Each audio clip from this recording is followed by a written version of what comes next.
नमस्कार। हमारे सभी तारों की तरह टिमटिमाते हुए सभी बच्चों को स्वागत है अपने YouTube चैनल दिव्यदृष्टि पाठशाला में। बच्चों, आज जो हम लोग वीडियो में पढ़ने वाले हैं वो हम लोग किसी सब्जेक्ट से संबंधित नहीं पढ़ने वाले हैं। हम लोग साइंस में कुछ इम्पोर्टेंट प्रश्न को देखने वाले हैं जो हमारे आने वाले जो एग्जाम्स होगा उसके लिए महत्वपूर्ण होगा, है ना। तो चलिए हम लोग उस प्रश्न को देखते हैं जो हमारे लिए बहुत ही महत्वपूर्ण होगा। लेकिन क्लास स्टार्ट करने से पहले एक छोटी सी रिक्वेस्ट आप सबों से है कि जो भी बच्चे इस चैनल को सब्सक्राइब नहीं किए होंगे वो प्लीज़ इस चैनल को सब्सक्राइब कीजिए, ताकि हम इसी तरह का वीडियो जो है आप सबों को समय समय पर हम प्रोवाइड कर सके, यानी आप सबों तक हम अपनी जो हमारी वीडियो है, जो हमारी क्लास है, उसको हम पहुंचा सके। तो चलिए हम लोग अब स्टार्ट करते हैं। जैसा कि आप सबों को स्क्रीन पर दिखाई दे रहा होगा, कक्षा 10th विज्ञान। हम लोग जानते हैं कि हम लोग इस क्लास में क्या पढ़ने वाले हैं, साइंस को पढ़ने वाले हैं। और साइंस में कुछ धातु और अधातु के महत्वपूर्ण प्रश्न दिए गए हैं। ये भी आपके एग्जाम्स के लिए बहुत महत्वपूर्ण है, आप इसको देख लीजिएगा ताकि आपके आगे आने वाले टेस्ट या एग्जाम्स जो है उसके लिए महत्वपूर्ण हो। आगे यहाँ पे जो है आज जो हम लोग पढ़ने वाले हैं वो भी कुछ महत्वपूर्ण प्रश्न हम लोग पढ़ेंगे जो कि आगे एग्जाम्स में बहुत ही लाभदायक होगा। पहला क्वेश्चन है, निम्न में से किस धातु को केरोसिन तेल में डुबाकर रखते हैं? मैग्नीशियम को, सोडियम को, पारा को, टंगस्टन को। तो इसका राइट आंसर जो होगा वो आपका ऑप्शन नंबर बी हो जाएगा, सोडियम को। सोडियम को केरोसिन तेल में हम लोग डुबाकर रखते हैं क्योंकि सोडियम जो धातु है ये बहुत ही अभिक्रियाशील धातु होता है। अगर इसको खुले वायु में छोड़ दे तो ये क्या होगा कि आग पकड़ लेगा, इसीलिए हम लोग केरोसिन तेल में इसको डुबाकर रखते हैं। चलिए नेक्स्ट क्वेश्चन की ओर बढ़े हम लोग, और नेक्स्ट क्वेश्चन आपके सामने है, लोहा पर जिंक की परत चढ़ाने की विधि को क्या कहते हैं? संक्षारण कहते हैं, विद्युत अपघटन कहते हैं, असद लेपन कहते हैं, पानी चढ़ाना कहते हैं। तो इसका राइट आंसर ऑप्शन नंबर आपका सी हो जाएगा। जैसा कि आप सबों को बता चुके हैं कि संक्षारण से बचाने के लिए किसी भी धातु को हम लोग दो उपाय करते हैं जनरली। एक क्या करते हैं, उस पर पेंट चढ़ा देते हैं ताकि उसका संक्षारण ना हो, और दूसरा जो है यसद लेपन करते हैं। ठीक है, तो यसद लेपन क्या है अब हम लोगों को यहाँ पे ये समझना है। तो असद लेपन जो है ये कुछ भी नहीं है, किसी पर भी धातु यानी लोहा धातु मान लीजिए है, ठीक है, उस पर जिंक की परत चढ़ा देते हैं हम लोग पतला सा, ताकि ये जो लोहा धातु है ये संक्षारित ना हो। इसी प्रक्रिया को हम लोग असद लेपन कहते हैं। आई होप ये समझ में आया होगा। चलो अगला हम लोग क्वेश्चन देखें तो अगला क्वेश्चन हम लोगों का है कि हीलियम कैसा तत्व है? अक्रिय तत्व है, सक्रिय है, उदासीन है, क्रियाशील है। तो इसका राइट आंसर ऑप्शन नंबर आपका ए हो जाएगा।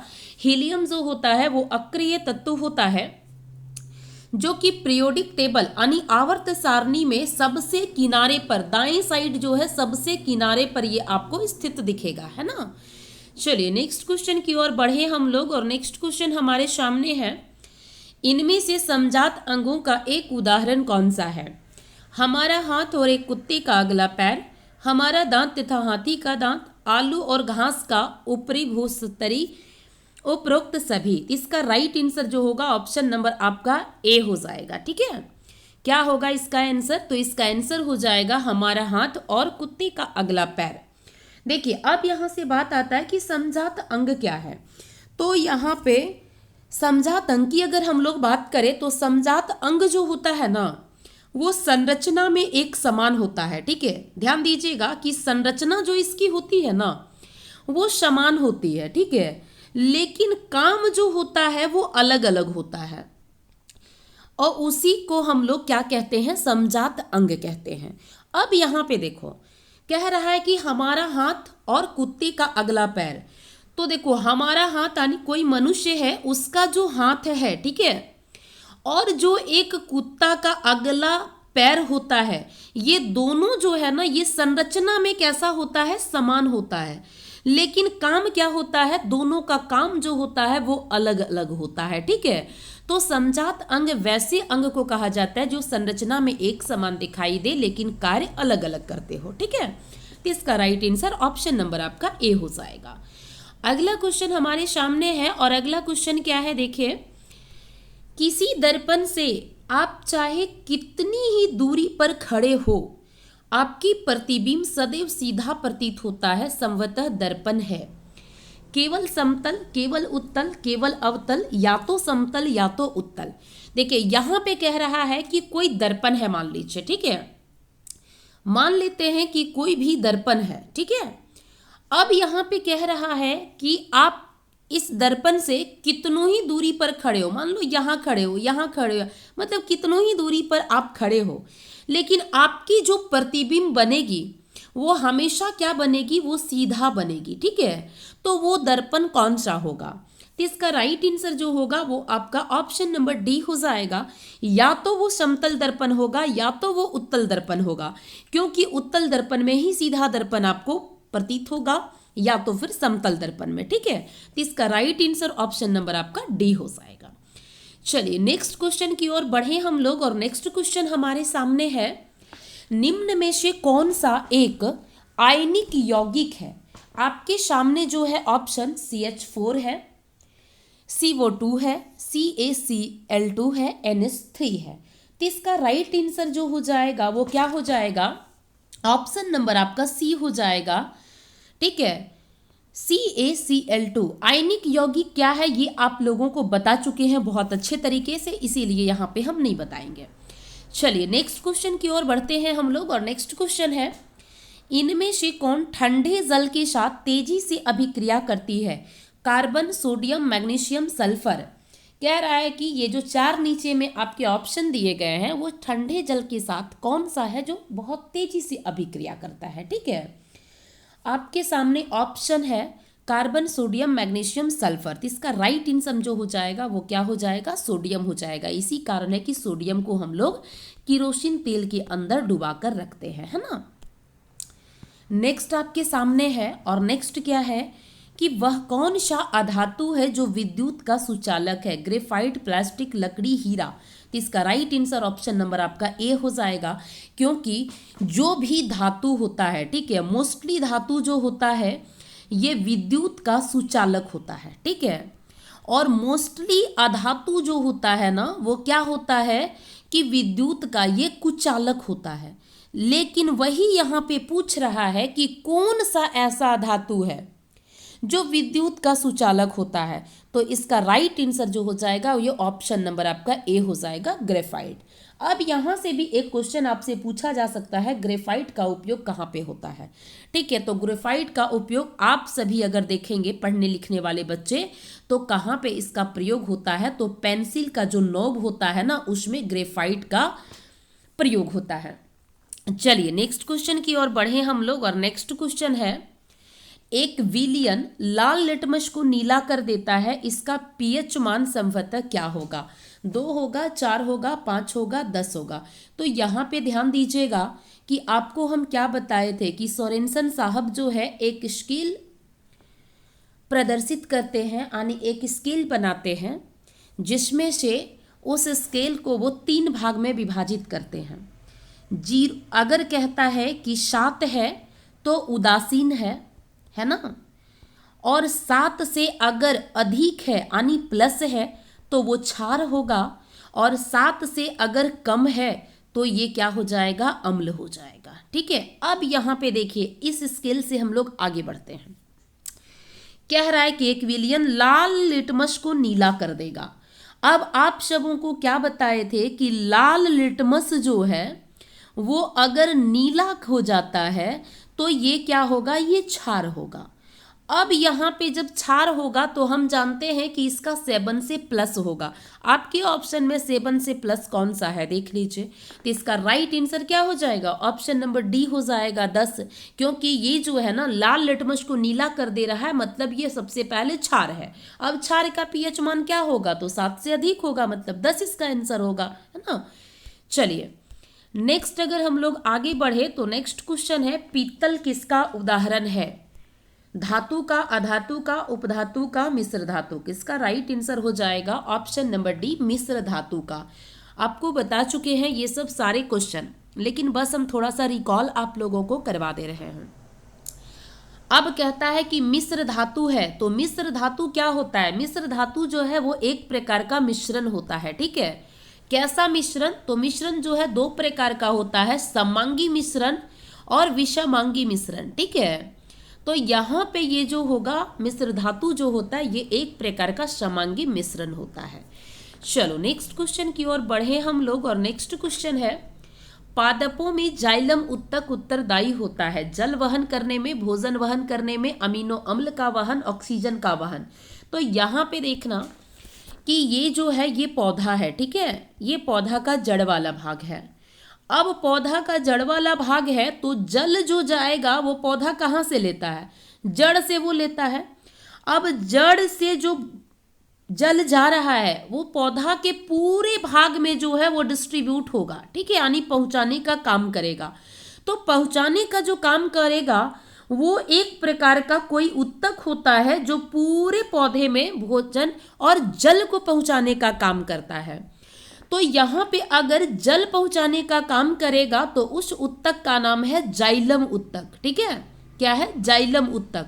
और तुमसे यही पूछा भी जा रहा है कि जाइलम उत्तक किस लिए उत्तरदायी है, तो इसका राइट आंसर हो जाएगा जल वहन के लिए। अब अगर भोजन के लिए अगर पूछेगा, एक सेकेंड, मान लो कि ये जो है एक पौधा है ना, एक पौधा है। अब ये जो है इसका खाना जो है बन रहा है पत्ती में।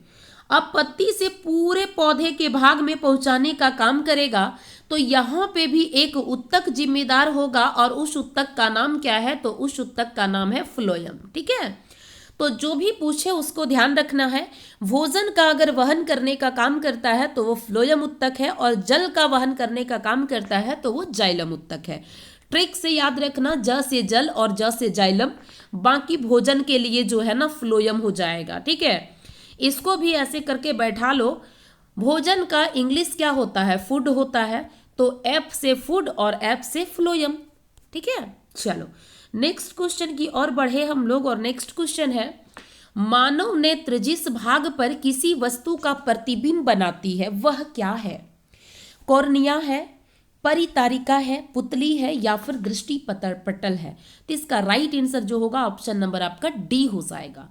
मानव नेत्र जिस भाग पर, मतलब मानव का मान लेते हैं कि ये नेत्र है, ठीक है, और ये जो नेत्र है ना, ये नेत्र पर किसी वस्तु का प्रतिबिंब बन रहा है तो वो भाग जो है ये दृष्टि पटल कहलाता है। चलो नेक्स्ट क्वेश्चन के लिए बढ़े हम लोग, और नेक्स्ट क्वेश्चन है, निम्नलिखित के फ्रीजिंग पैन को जंग लगने से बचाने के लिए उपयुक्त है। देखो यहाँ पे जो है ना थोड़ा सा क्वेश्चन जो है वो मिस्टेक है। यहाँ पे होगा निम्न में से कौन सा है जो फ्रीजिंग पैन को जंग लगने से बचाने के लिए उपयुक्त है? ग्रीस लगाकर, पेंट लगाकर, जिंक पर परत चढ़ाकर, इनमें से सभी। तो इसका राइट आंसर जो होगा ये ऑप्शन नंबर आपका हो जाएगा सी। फ्रीजिंग पैन जो होता है ना, इसको फ्रीजिंग पैन नहीं, इसको फ्राइंग पैन बोलते हैं, ठीक है, याद रखना। इसको क्या कहते हैं? फ्राइंग पैन कहते हैं। और ये जो फ्राइंग पैन है ना, इस पर कह रहा है जंग लगने से बचाने के लिए क्या किया जाता है? तो जिंक का परत चढ़ा दिया जाता है, यानी असद लेपन किया जाता है, ठीक है। नेक्स्ट क्वेश्चन है, मस्तिष्क किसके लिए उत्तरदायी है? सोचने के लिए, हृदय स्पंदन के लिए, शरीर को संतुलित बनाने के लिए, उपयुक्त सभी। तो इसका राइट आंसर जो होगा वो हो जाएगा ऑप्शन नंबर डी, सभी। क्योंकि मस्तिष्क जो है सोचने समझने की हमको, मतलब क्या कहते हैं इसको, सोचने समझने के लिए उत्तरदायी होता है। सोचने समझने के लिए हम लोगों को बुद्धि देता है। हृदय धड़कन जो धड़क रहा है उसके लिए उत्तरदायी है। शरीर को संतुलित करके रखता, अगर मस्तिष्क नहीं रहता तो हम लोग जो है अच्छे तरीके से खड़े नहीं रह पाते, डगमगाते रहते। जैसे कि आप किसी शराब पिए व्यक्ति को देखते हैं ना, यहाँ से भी एक क्वेश्चन बन सकता है। कोई शराब पीने वाला व्यक्ति होता है, ठीक है, वो जब शराब पीता है तो आप देख रहे होंगे कि वो व्यक्ति का शरीर जो होता है ये संतुलन में नहीं रहता है, वो डगमगाते रहता है, हिलते डुलते रहता है। क्यों? क्योंकि मस्तिष्क का एक भाग होता है जिसका नाम है सेरेबेलम। क्या है इसका नाम? सेरेबेलम है, ठीक है। और ये जो सेरेबेलम भाग होता है ना, वो उसका क्या होता है, डैमेज हो जाता है अल्कोहल के कारण, जिसके कारण उसका शरीर जो होता है वो एक संतुलित अवस्था में नहीं रह पाता है। ठीक है, इसीलिए वो डगमगाते हुए रहता है। अगर आपका भी सेरेबेलम जो है, मस्तिष्क का पार्ट, वो अगर डैमेज हो जाता है तो आप भी जो है बहुत अच्छे तरीके से खड़े नहीं रह सकते हैं, आप भी जो है इधर उधर डोलते रहेंगे, है ना। तो इसका राइट आंसर जो हो जाएगा ये क्या हो जाएगा, उपयुक्त सभी हो जाएगा। ठीक है, अब यहां से हम लोग आगे बढ़ते हैं। अगला क्वेश्चन है, खाद्य पदार्थ के डिब्बों पर जिंक की बजाय टीन का लेप होता है, क्यों? टीन की अपेक्षा जिंक महंगा होता है, टीन की अपेक्षा जिंक का गलनांक अधिक होता है, टीन की अपेक्षा जिंक अधिक अभिक्रियाशील है, टीन की अपेक्षा जिंक कम अभिक्रियाशील है। खाद्य पदार्थ में डिब्बों पर जिंक के बजाय, मतलब जिंक को यहाँ पे नहीं लेता है, ठीक है, और किसको प्रयोग करता है, टीन का लेप किया जाता है। इसलिए किया जाता है कि जिंक जो होता है ना वो टीन से ज्यादा अभिक्रियाशील होता है, इसी कारण से टीन को यहाँ पे लेप के रूप में उपयोग में लिया जाता है। तो इसका right answer option number C हो जाएगा। चलिए नेक्स्ट क्वेश्चन की ओर चढ़े हम लोग, और नेक्स्ट क्वेश्चन है, कोई धातु ऑक्सीजन के साथ अभिक्रिया कर उच्च गलनांक वाला यौगिक निर्मित करती है, यह यौगिक जल में विलय है, यह तत्व क्या हो सकता है? कैल्शियम हो सकता है, कार्बन हो सकता है, सिलिकॉन हो सकता है, या फिर लोहा हो सकता है। 4 ऑप्शन आपके सामने दिया हुआ है, ये क्या हो सकता है? तो इसका अगर हम लोग राइट आंसर की अगर हम लोग बात करेंगे तो इसका राइट आंसर क्या हो जाएगा, तो इसका राइट आंसर आपका होगा ऑप्शन नंबर ए, कैल्शियम। ठीक है, कैल्शियम धातु है, ये जो है ऑक्सीजन के साथ जब अभिक्रिया करती है तो इसके पास जो है ना हाई गलनांक वाला जो भी यहाँ पे यौगिक का निर्माण करती है वो बहुत ज्यादा उसका उच्च गलनांक होता है। अब कहता है कि ये जो यौगिक है ये जल में क्या होगा, विलय होगा। ठीक है, ये तत्व क्या हो सकता है, तो ये तत्व जो है ये कैल्शियम हो सकता है। चलिए नेक्स्ट क्वेश्चन की ओर बढ़े, और नेक्स्ट क्वेश्चन जो है वो है, तांबा और जस्ता के मिश्र धातु को क्या कहते हैं? पित्तल कहते हैं, कांसा कहते हैं, सोल्डर कहते हैं, या तांबा कहते हैं, सॉरी स्टील कहते हैं। तो इसका राइट आंसर होगा ऑप्शन नंबर ए, पित्तल कहते हैं। तांबा और जस्ता को अगर हम लोग मिलाएंगे तो वो क्या बन जाएगा, जस्ता यानी जिंक, है ना, तो ये पित्तल बन जाएगा। ठीक है, अब यहां से आपसे जो है तांबा का Cu भी पूछ सकता है, प्लस जस्ता का Zn भी पूछ सकता है। ठीक है, इस तरह का भी ऑप्शन में दे सकता है, ध्यान रखिएगा। अगला है, तांबा और टीन के मिश्र धातु को क्या कहते हैं? कांसा, स्टील, सोल्डर, पित्तल। तो इसका right answer option number A हो जाएगा। जब अगर हम तांबा में टीन मिला देंगे ना तो वो क्या हो जाएगा, वो आपका कांसा बन जाएगा। ध्यान रखिएगा, तांबा में अगर जस्ता मिलता है तो पीतल बनेगा, और तांबा में अगर टीन मिला दिया जाता है तो वो कांसा बनता है। ठीक है, ये एक प्रकार का मिश्र धातु है। अगला क्वेश्चन है, सीसा एवं टीन के मिश्र धातु को क्या कहते हैं? सोल्डर कहते हैं, कांसा कहते हैं, या फिर कांसा कहते हैं, या स्टील कहते हैं। यहाँ पे जो है ना ये 2 हो गया है। ठीक है, यहाँ पे पित्तल कर लो आप लोग, सोल्डर, कांसा, पित्तल, स्टील। तो इसका right answer option number A होगा। ठीक है, सीसा के साथ अगर हम लोग टीन को मिलाते हैं तो वो सोल्डर बनेगा, और अगर तांबा के साथ हम लोग टीन को मिलाते हैं तो क्या बन जाएगा, तो कांसा बन जाएगा, है ना। चलो नेक्स्ट क्वेश्चन की ओर बढ़े हम लोग, और नेक्स्ट क्वेश्चन है, एक्वारेजिया में HCl और NHO3 का अनुपात क्या होता है? नाइट्रिक अम्ल का अनुपात क्या होता है? 3:1, 1:3, 2:1, 1:2। तो इसका राइट आंसर हो जाएगा ऑप्शन नंबर ए, 3:1। एक्वारेजिया एक ऐसा घोल होता है जिसमें सोना को भी गला दिया जाता है, प्लेटिनम जैसा मूल्यवान धातु जो होता है उसको भी गला दिया जाता है, यानी गलाने का क्षमता जो है सोना और प्लेटिनम को भी ये रखता है। उसका घोल जो होता है हाइड्रोक्लोरिक अम्ल और नाइट्रिक अम्ल का होता है, जिसमें अनुपात आपसे पूछा है तो उसमें हाइड्रोक्लोरिक अम्ल यानी HCl जो है वो 3 अनुपात होता है, और नाइट्रिक अम्ल का 1 अनुपात होता है। ठीक है, इसीलिए ये 3:1 हो जाएगा। अगला क्वेश्चन है, निम्न में कौन उभयधर्मी ऑक्साइड है? Al2O3, Fe3O4, Na2O या फिर कॉपर ऑक्साइड। तो यहाँ पे जो पूछ रहा है ना, उभयधर्मी ऑक्साइड पूछ रहा है। अब ये उभयधर्मी ऑक्साइड है क्या, पहले ये जानो, क्योंकि उभयधर्मी ऑक्साइड भी पूछा जा सकता है। तो देखो, जब हम पढ़ाए थे तो आप सबों को बताए थे कि वैसा धातु का ऑक्साइड जो होता है ना, वो धातु का ऑक्साइड जो होता है वो क्षारीय होता है, ठीक है। और अधातु की ऑक्साइड की अगर हम लोग बात करें तो अधातु का ऑक्साइड जो है ये मोस्टली अम्लीय होता है। अब यहाँ पे देखो, कहता है कि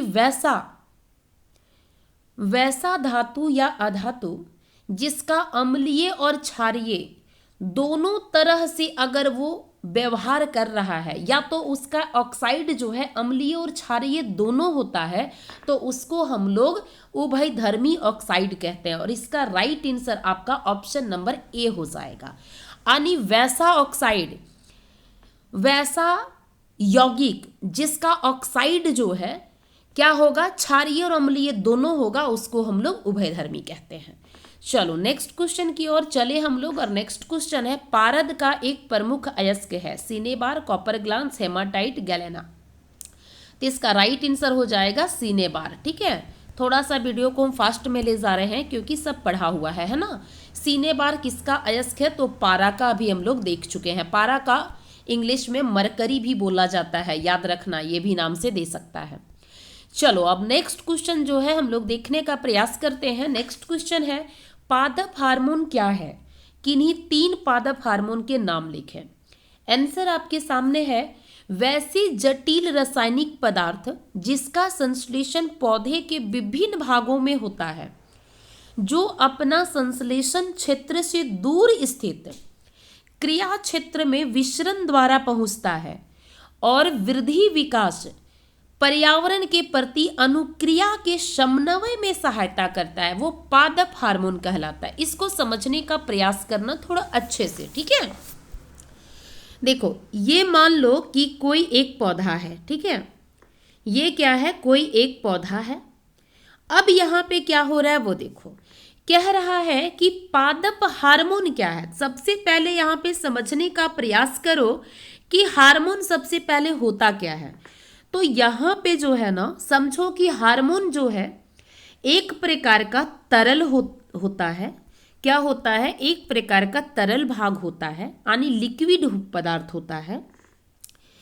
अब जो ये लिक्विड पदार्थ है ना, इसका जो संश्लेषण होता है, संश्लेषण का मतलब क्या हुआ, संश्लेषण का मतलब होता है निर्माण करना। इसका जो निर्माण होता है, ठीक है, ये पौधा के विभिन्न भागों में होता है। यहाँ भी हो सकता है, यहाँ भी हो सकता है, यहाँ भी हो सकता है, यहाँ भी हो सकता है, कहीं पे भी हो सकता है, विभिन्न भागों में होता है, जो अपने संश्लेषण क्षेत्र से दूर स्थित क्रिया क्षेत्र में। अब यहाँ पे देखो, यहाँ कह रहा है कि मान लो कि ये पौधा है, ठीक है। अब ये पौधा जो है ना, इस भाग में मान लेते हैं कि हार्मोन का संश्लेषण हुआ, यानी निर्माण हुआ। अब ये जो है इसका संश्लेषित क्षेत्र हो गया।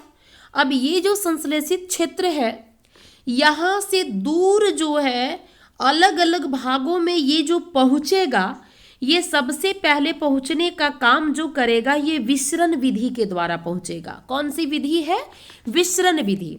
अब यहाँ पे क्या है कि विसरण विधि होती क्या है, तो उसको भी जान लो।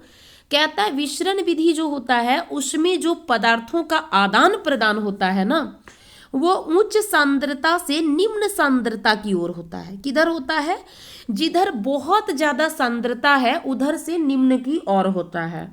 तो मान लो कि ये यहाँ पे इसका संश्लेषण वाला क्षेत्र है, तो यहाँ पे हार्मोन की सांद्रता उच्च होगी, यानी हार्मोन की मात्रा अधिक होगी, तब उच्च से निम्न की ओर गति करेगा।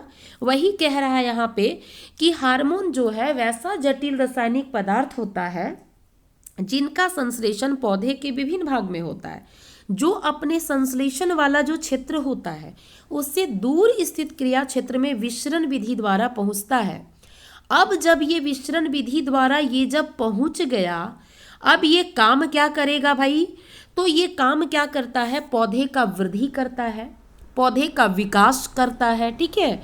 और पर्यावरण के प्रति अनुक्रिया जो करता है, मतलब जो हमारा इन्वायरमेंट है, जो हमारा पर्यावरण है, उसको रिस्पॉन्स जो देता है, ठीक है, इन सभी के बीच जो समन्वय होता है, समन्वय का मतलब क्या हुआ, समन्वय मतलब हुआ तालमेल बैठाना, ठीक है। अब अगर वृद्धि हो रहा है तो कहाँ पे वृद्धि कब होना है, कहाँ पे वृद्धि नहीं होना है, इसके बीच तालमेल बैठाने का काम जो करता है ये पादप हार्मोन करता है पौधे में। उसी तरह विकास का हुआ, उसी तरह पर्यावरण के प्रति अनुक्रिया यानी रिस्पॉन्स, ठीक है। तो समन्वय में सहायता करता है, वही क्या कहलाता है, वही पादप हार्मोन कहलाता है। चलो, हम उम्मीद करते हैं कि आप सबों को ये समझ में आया होगा। अब उदाहरण में देखो, 3 उदाहरण हम लिखे थे।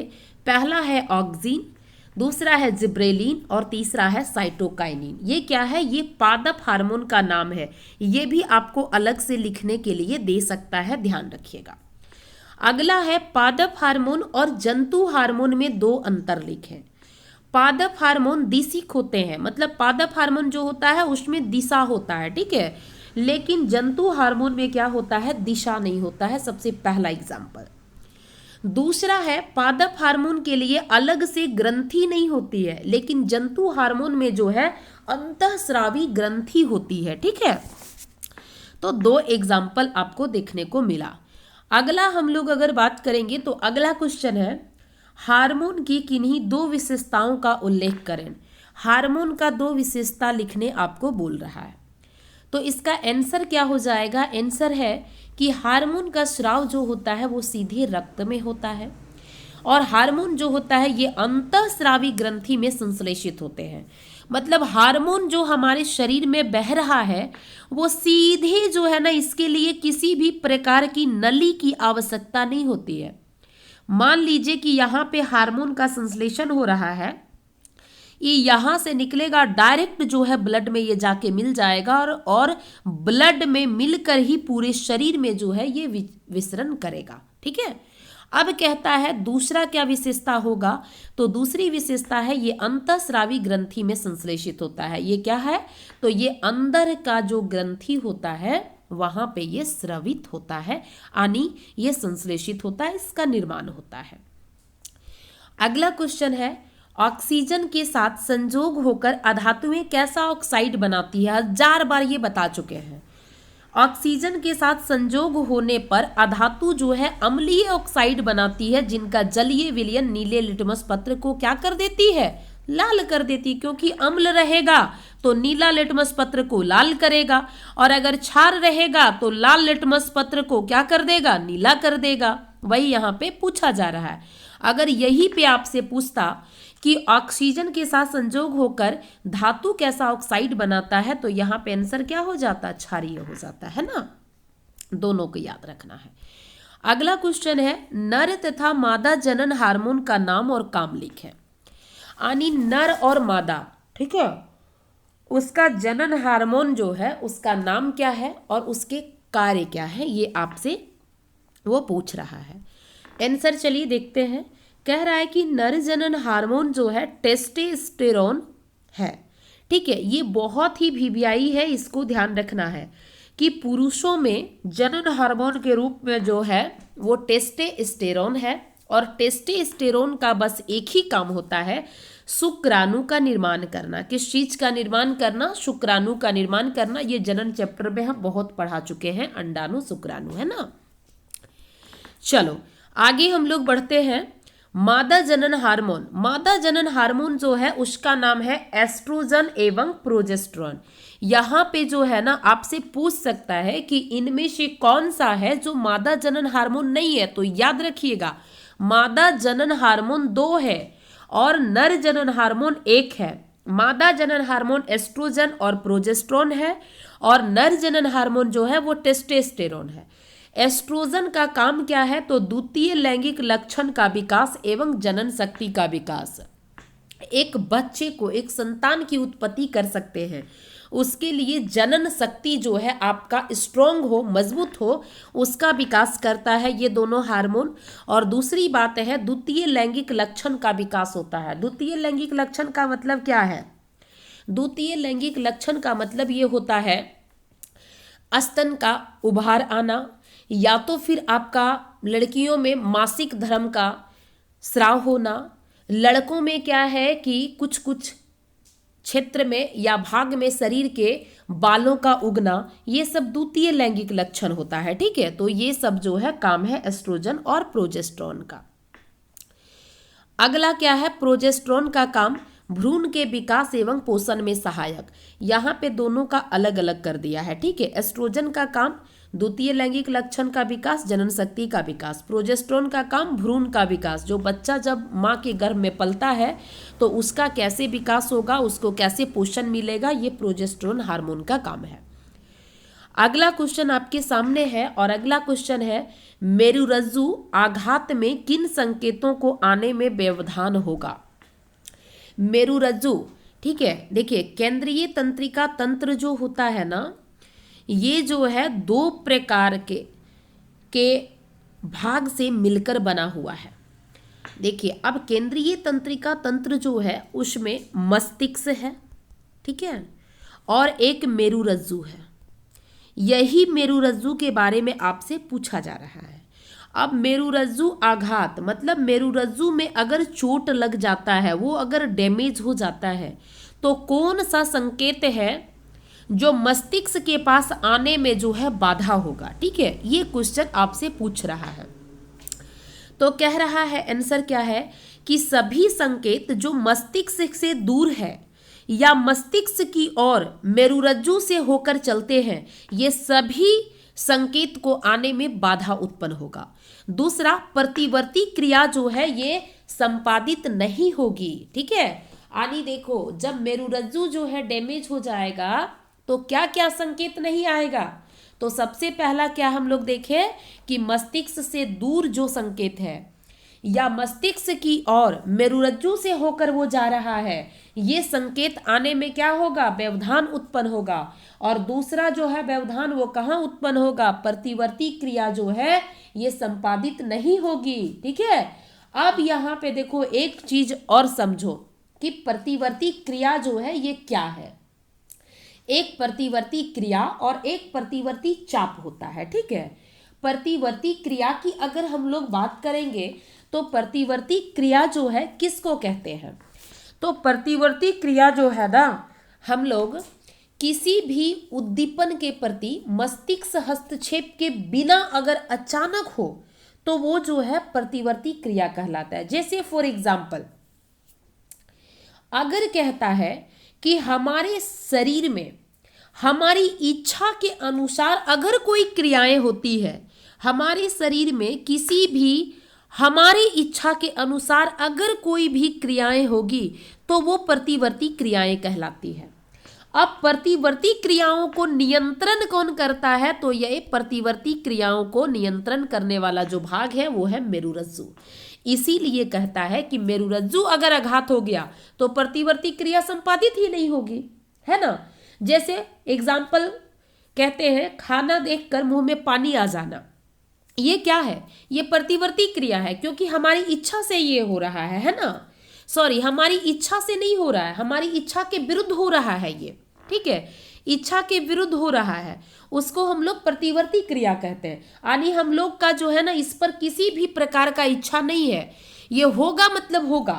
खाना देखेंगे मुंह में पानी आएगा, हम इसको नहीं रोक सकते हैं। ठीक है, तो वो जो है प्रतिवर्ती क्रिया कहलाता है। देखो इसको समझो अच्छे से। ठीक है, प्रतिवर्ती क्रिया मतलब मेरे इच्छा के विरुद्ध हो रहा है। ठीक है, हमारे शरीर में बहुत प्रकार की क्रियाएं होती है, जो क्रियाएं हमारी इच्छा के विरुद्ध हो रही है वो प्रतिवर्ती क्रिया कहलाएंगी। और अगर मेरुरज्जु में आघात पहुंचा, चोट पहुंचा या फिर डैमेज हो गया किसी कारणवश, तो प्रतिक्रिया जो प्रतिवर्ती क्रिया है वो संपादित ही नहीं होंगी। जैसे हम एग्जाम्पल कहते हैं, कोई भी सुंदर टेस्टी टेस्टी खाना तुम्हारे सामने रखा हुआ है, ठीक है, उसको देखकर तुम्हारे मुंह में पानी आ गया, अगर प्रतिवर्ती क्रिया जो है आपके अंदर नहीं होगा, यानी मेरुरज्जु जो है अगर डैमेज हो गया है तो प्रतिवर्ती क्रिया नहीं होगा, तो खाना जो है टेस्टी आपके सामने रखा रहेगा लेकिन आपके मुंह में पानी नहीं आएगा, है ना। दूसरा एग्जाम्पल, सुई चुभाने पर हाथ को हटा लेना। मान लीजिए कि आपके हाथ में कोई सुई चुभा दे रहा है, आप उस हाथ को हटा लेंगे। क्यों? क्योंकि आपके अंदर जो है ना मेरुरज्जु सही है और प्रतिवर्ती क्रिया जो है संपादित हो रही है आपके अंदर, इसीलिए आप हाथ को हटा लेंगे। आई होप यहां तक समझ में आया होगा। अगला क्वेश्चन है, प्लेटिनम, सोना और चांदी का उपयोग जो है आभूषण बनाने के लिए किया जाता है, क्यों? अब देखिए यहां से क्वेश्चन पूछा जा रहा है कि प्लेटिनम, सोना और जो चांदी है इसका उपयोग जो है आभूषण बनाने में होता है, क्यों हम लोग करते हैं? तो देखिए प्लेटिनम, सोना और चांदी जो होता है ना, इसका उपयोग आभूषण बनाने में हम लोग इसलिए करते हैं क्योंकि ये तीनों धातु जो होते हैं बहुत ज़्यादा तन्य होता है, मतलब इसको पतले तार के रूप में हम खींच सकते हैं। जैसे कि साइंस के अकॉर्डिंग अगर देखा जाए तो 1 ग्राम सोना से कहता है कि 2 किलोमीटर का तार बनाया जा सकता है। आघात वर्ध है, मतलब इसको हम लोग पतले चादर के रूप में पीट सकते हैं। ये चमकदार होती हैं, इसी कारण क्या है कि हम आभूषण बनाने में इसका प्रयोग करते हैं। इसकी ऑक्सीजन से बंधुता अत्यंत कम होती है, यानी ये सब जो है धातु जैसे प्लेटिनम, सोना, चांदी, ये ऑक्सीजन के साथ बहुत ही नाम मात्र से क्रिया करता है। इसी कारण है कि ये ऑक्सीजन से क्रिया ही नहीं करता, अभिक्रिया ही नहीं करता। इसी कारण क्या है कि इसमें न जंग लगेगा, फिर ना तो इस पर कोई संचारित होगा, और यही कारण है कि हम लोग इसको आभूषण के लिए प्रयोग करते हैं। चलो नेक्स्ट क्वेश्चन की ओर देखें हम लोग, और नेक्स्ट क्वेश्चन है, प्रतिवर्ती क्रिया एवं प्रतिवर्ती चाप में क्या अंतर है? तो देखो प्रतिवर्ती क्रिया हम आपको बता चुके हैं और ये बहुत इंपॉर्टेंट है, लाइन देख लेना। प्रतिवर्ती क्रिया जो है उसको नियंत्रित करने का काम जो है मेरुरज्जु करता है, ठीक है, ये बहुत इंपॉर्टेंट है। अब परिवर्ती चाप बता देते हैं। देखो प्रतिवर्ती चाप कुछ नहीं है, प्रतिवर्ती क्रिया है जो है ना, उस क्रिया में मान लो कि जब एक्टिविटी हो रहा है तो सूचना एक जगह से दूसरे जगह जाएगा। अब जाएगा तो उसके लिए रास्ता चाहिए, गमन पत्र चाहिए। तो वही कह रहा है कि प्रतिवर्ती क्रिया में आवेग जो होता है, जो आता है, ठीक है, उसके गमन मार्ग जो होते हैं यानी रास्ता जो होते हैं, उसी को हम लोग प्रतिवर्ती चाप कहते हैं। यानी आ जो रहा है आवेग के रूप में, उसी गमन मार्ग को हम लोग प्रतिवर्ती चाप कहते हैं। चलो नेक्स्ट क्वेश्चन आपके सामने है, मानव मस्तिष्क के कोई 2 कार्य लिखें। तो हम जान रहे हैं कि मानव का मस्तिष्क जो है उसी के ऊपर जो है संपूर्ण व्यक्ति का शरीर जो है वो निर्भर करता है। आप समझ लीजिए कि आप एक बहुत अच्छे व्यक्ति हैं, ठीक है, आपका जो है मस्तिष्क बहुत अच्छा है, अच्छे व्यक्ति नहीं है, आपका मस्तिष्क बहुत अच्छा है। एक कोई दूसरा व्यक्ति है जिसके मस्तिष्क में थोड़ा सा फॉल्ट हो गया है, जिसके कारण अगर देखा जाए तो ये सड़क पर जो है न देखे कितना बड़बड़ाते हुए कभी आपको देखने को मिलेंगे, कभी नंगे जो है आपको शरीर में घूमते हुए दिखाई पड़ेंगे, कभी जो है कूड़ा कचरा उठाते हुए जो है घूमते हुए हाथों में लिए चलते दिखाई देंगे। क्यों? क्योंकि उसका मस्तिष्क में थोड़ा सा डिफेक्ट आ गया है। तो सोच के देखिए कि एक मस्तिष्क अगर आपके शरीर में नहीं है ना, वो अगर डैमेज हो गया तो आपकी इस शरीर की सुंदरता जो है कुछ भी नहीं है। वही कह रहा है कि मानव मस्तिष्क का कोई 2 काम लिखे। तो मानव मस्तिष्क का कोई 2 काम क्या हो सकता है? शरीर के संपूर्ण जितने भी जैविक क्रिया होता है, जैसे पाचन होता है, श्वसन होता है, उत्सर्जन होता है, परिवहन होता है, सारी जैविक क्रियाओं को नियंत्रण और समन्वय करने का काम करती है, मतलब कंट्रोल करती है। समन्वय मतलब उन सभी के बीच जो है वो तालमेल बैठाने का काम करती है। दूसरा क्या है कि शरीर की महत्वपूर्ण क्रिया जैसे संतुलन हो गया, स्मरण यानी सोचने समझने की शक्ति, ज्ञान इंद्रियां जो है, जो 5 तरह की ज्ञान इंद्रियां है, 5 तरह की ज्ञान इंद्रियां क्या है, आप सभी जो है बचपन से पढ़ते आ रहे होंगे, इसीलिए आप लोग जो है कमेंट बॉक्स में वहां पे कमेंट करके इसका आंसर देंगे, ठीक है। चलिए, तो ज्ञान इंद्रियों की क्रियाशीलता पर क्या करती है, वो नियंत्रण बना के रखती है। नेक्स्ट क्वेश्चन आपके सामने है, सोडियम, पोटेशियम एवं लिथियम को तेल के अंदर संग्रहित किया जाता है। ये तो ऑब्जेक्टिव जो पहला हम लोग डील किए उसमें भी इसका आंसर आ गया था। क्यों? तो इसका आंसर होगा कि सोडियम, पोटेशियम जो है अत्यधिक अभिक्रियाशील धातु होता है, यानी बहुत ज्यादा ये अभिक्रियाशील धातु होता है। अगर हवा में ये मौजूद है तो ऑक्सीजन के साथ आसानी से ये अभिक्रिया कर लेगा। इसीलिए इस अभिक्रिया को रोकने के लिए इन्हें मिट्टी के तेल में क्या किया जाता है, डुबा के रखा जाता है। ठीक है, तो इसका राइट आंसर क्या होगा, अभिक्रिया को रोकने के लिए मिट्टी के तेल में डुबा कर रखा जाता है। अगला क्वेश्चन है, छुई मुई पादप में गति तथा हमारी टांगों में होने वाली गति के तरीके में क्या अंतर है। आंसर इसका क्या हो जाएगा, तो इसका समझिएगा कि छुई मुई जो है ना, ये छुई मुई क्या है, छुई मुई पौधा का नाम आप लोग सुने हैं। अब ये जो छुई मुई पौधा है, इसमें क्या है कि आप इसको अगर छू देंगे ना तो ये मुरझा जाएगा। इसका मतलब क्या है, इसका मतलब ये है कि गति तो इसमें हुआ कि ये जो है बहुत सुंदर जो है ये दिख रहा था, ठीक है, लेकिन जैसे ही इसमें हमारा जो है स्किन टच हुआ वैसे क्या हो गया कि ये मुरझा गया। मतलब गति हुआ, लेकिन गति यहाँ पे कैसे हुआ, यहाँ पे गति जो है किसी उद्दीपन के कारण हुआ। उद्दीपन अब यहाँ पे क्या है, तो समझो कि उद्दीपन एक ऐसा पदार्थ होता है जो टच कर रहा है, जो क्या कर रहा है, उस पर टच कर रहा है। जैसे हमारा हाथ का स्किन टच किया, ठीक है, तो स्किन जो है एक प्रकार का उद्दीपन हो गया है ना। तो वही कहती है कि छुई मुई पादप में गति जो होती है वो स्पर्श उद्दीपन के कारण होती है। जब उद्दीपन उसमें जाकर स्पर्श करता है तो गति होती है, लेकिन गति के बाद क्या हो रही है कि इसमें पत्तियां मुरझा जाती है, तथा जब पत्ती ही मुरझा गई तो किसी भी प्रकार का वृद्धि देखने को मिलेगा क्या, नहीं मिलेगा। यानी छुई मुई पादप में इसी प्रकार की गति होती है। लेकिन अगर हम हमारी टांग यानी हमारे पैर की गति के बारे में बात करेंगे तो हमारी टांग में होने वाली जो गति होती है वो ऐच्छिक क्रिया होती है। ऐच्छिक क्रिया का ये परिणाम होता है हम अपने अनुसार नियंत्रित और परिवर्तित करते हैं। ऐच्छिक क्रिया क्या है, तो ऐच्छिक क्रिया एक ऐसी क्रिया होती है जो हमारी क्या होती है कि हमारी इच्छा और सोचने पर ये होती है क्रिया। ठीक है, ये चीज ध्यान रखना। जैसे हम चल रहे हैं, गति कर रहे हैं, हमारी अगर इच्छा है तो हम चलेंगे, नहीं इच्छा है तो हम नहीं चलेंगे, है ना। तो ऐच्छिक क्रिया जो हमारी क्या हो, इच्छा पर हो। तो वही कहता है कि हमारी टांग में होने वाली गति ऐच्छिक क्रिया का परिणाम है, हम अपने अनुसार इसको नियंत्रित और परिवर्तित करते हैं। अगला क्वेश्चन है, अग्र मस्तिष्क के कार्यों का उल्लेख करें।